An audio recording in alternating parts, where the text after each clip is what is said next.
Possession in a small town in New York. A true story that turned a family home into a nightmare. At first, the family thought their home was simply old, cold, and difficult to settle into. But then the children began waking up terrified. The basement started making sounds no one could explain. And before long, the family was facing something far worse than a haunting. David and Renee Carter moved in with their two children, Lily and Noah, in 2016. The house looked ordinary from the street.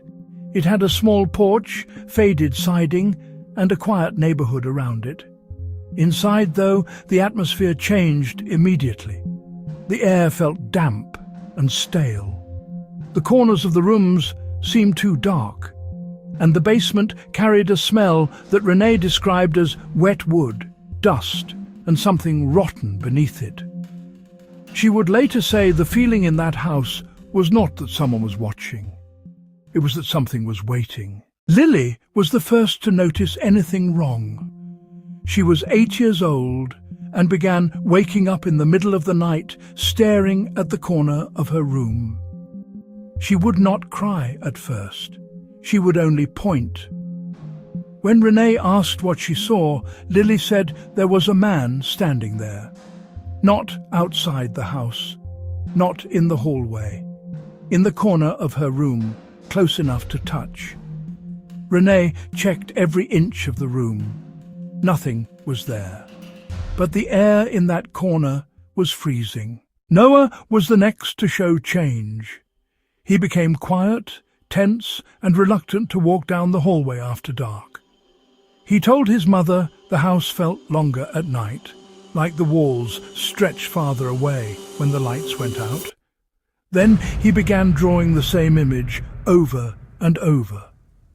A basement door, a child in front of it, and something behind the door that he refused to describe, because it keeps asking to come out. David tried to explain everything in rational terms.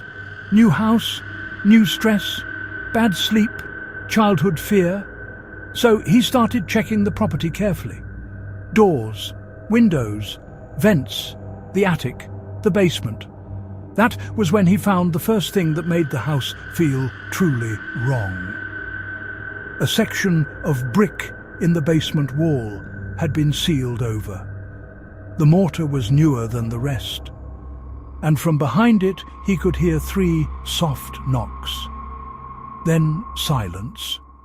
Then 3 more. The family searched the records and learned that another family had lived there before them. Those owners left suddenly. No explanation, no warning.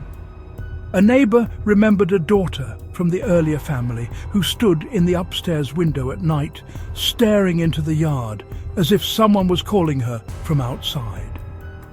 Then, one winter, the family vanished from local memory almost overnight. No press, no public story, just a house that went quiet, and a silence that did not feel natural. The first event no one could dismiss happened in March. Lily began speaking in her sleep. At first, it was fragmented, a few words here and there. Then, full sentences. Lily, whisper, you opened the part they sealed. The temperature in the room dropped so fast that Renee said it felt like the air was being pulled out of her lungs. When Renee turned on the light, Lily was sitting upright in bed. Her eyes were still closed, and she was smiling in a way that made Renee freeze in place. It was not a playful smile. It was not sleep. It looked like recognition. Renee tried to wake her, and Lily opened her eyes and said, "Don't say its name in the hall." That was the moment Renee realized this was no longer a child's nightmare. After that, the house began to change in ways the family could no longer ignore. Cabinet doors opened on their own. The television switched on at night with no signal. Footsteps crossed the upstairs landing when both children were in bed, and from inside the walls came a slow breathing sound that moved from room to room. Not loud, not dramatic, just steady enough to be unmistakable. David placed a camera in the hallway. The footage recorded Lily leaving her room in the early hours of the morning and standing directly outside the basement door. She did not look asleep. She looked like she was waiting.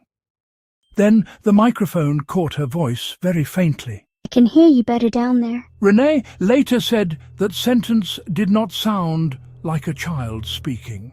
It sounded like a reply. The family called a priest after Lily's behavior worsened. He walked through the house, asked direct questions, and stood at the basement doorway for a long time without descending. He later said the lower level felt unusually heavy, as if something in the house was pressing upward from below. That night, everything escalated. Lily began screaming from her room. David found her rigid against the wall, gasping, eyes rolled upward. Then the room dropped into a cold so sudden that Renee saw her own breath. Then Lily spoke in a voice that was not hers. It was deeper than a child's voice should be, flat, controlled, almost bored. It said David's name, then Renee's, then it laughed. The sound was low and measured, like whatever was in the room knew it did not need to rush. The priest entered and began praying immediately. Lily's body jerked hard enough to shake the bed frame. Then the voice changed again. This time it sounded almost amused. It asked the priest a question no one else in the room could understand. When he heard it, he stopped speaking. He stood frozen for several seconds before telling the family to get out of the room. Renee said his face had gone pale in a way she had never seen before. Not shocked, not uncertain. Recognizing something he did not want to name. The priest later refused to repeat the exact words he heard. He only said the presence was not guessing. It was listening. It was responding. That night, the house became louder. Cabinets slammed in the kitchen. A child's laugh echoed from the upstairs bathroom. A shadow moved across the hallway wall, even though nothing crossed in front of the light. And beneath all of it came the sound of slow footsteps pacing in the basement. Noah disappeared briefly later that night. His bed was empty. The front door was still locked. The basement door, however, was open. Renee found him halfway down the basement stairs, staring into the dark and crying silently. When she pulled him back upstairs, he said someone had told him to come downstairs and see where it began. He could not describe who had spoken to him. He only said he felt like he had to obey. David took the flashlight into the basement and found a message carved into the concrete near the sealed bricks. The words were old, rough, and nearly hidden by grime. Do not let her answer. He stared at the warning for several seconds before another knock came from behind the wall. Once, then silence. Not relief. Waiting.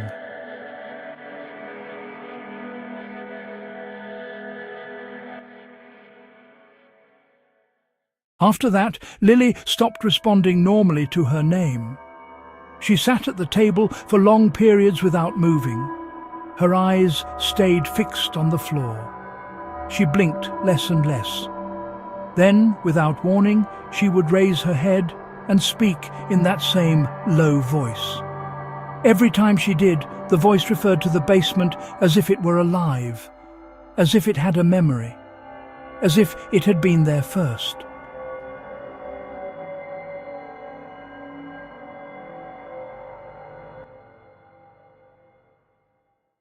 The priest returned with another member of the parish to bless the house again. He never made it far. Lily suddenly went still, turned her head toward the basement door, and smiled.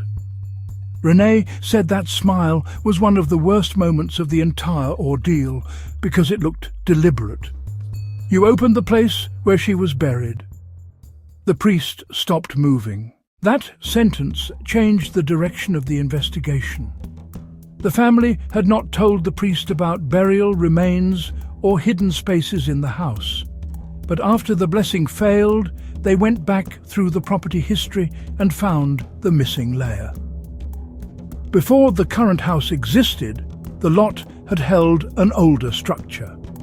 And in that older structure, a daughter from the original family had vanished from public view after a period of strange illness and increasingly disturbing behavior. No official burial record existed.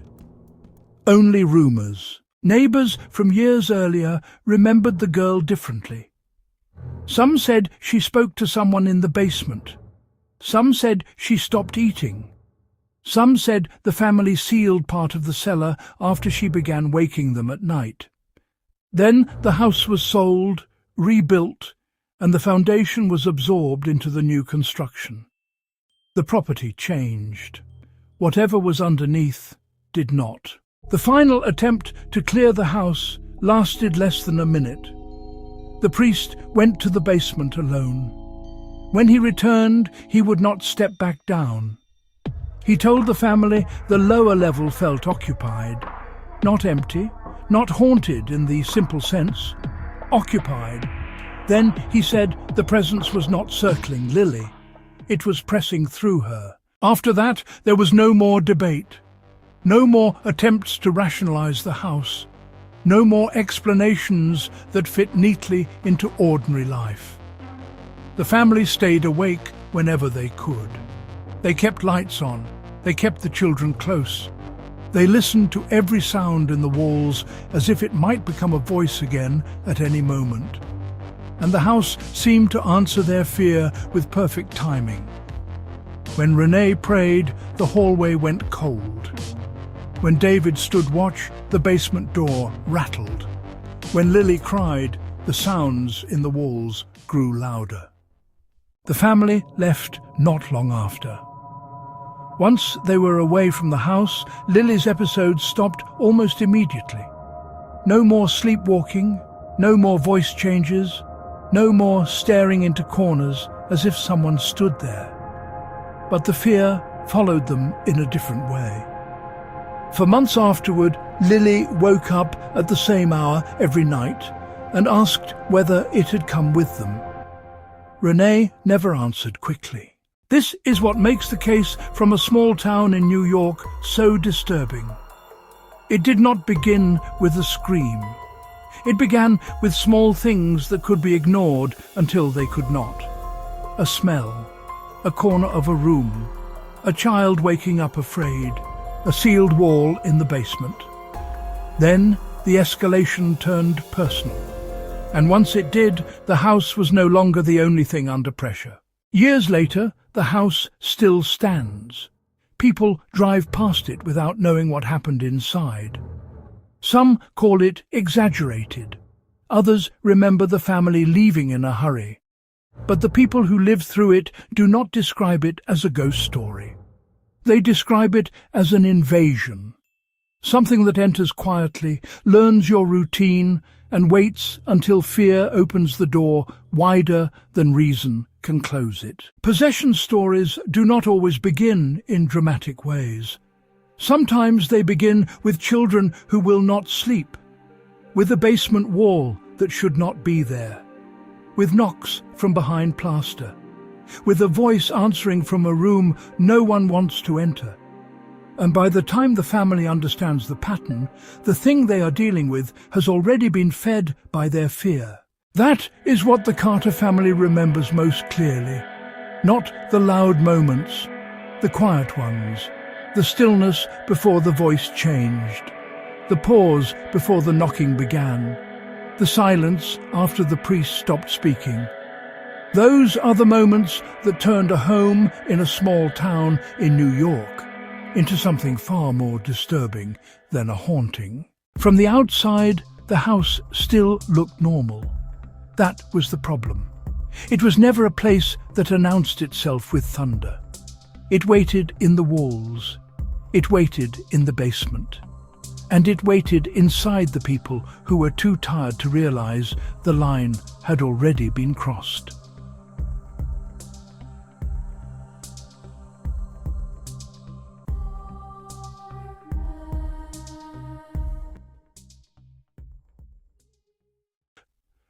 The family left. The children recovered. Life moved forward in the way life always does after a nightmare that refuses to make sense. But the memory did not become ordinary. It stayed sharp. A child speaking in a voice that was not hers.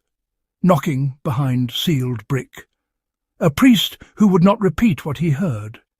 And a house in a small town in New York that seemed to understand exactly how long it would take before the family realized they were no longer alone. If you enjoyed this story, please like, comment, and subscribe for more stories.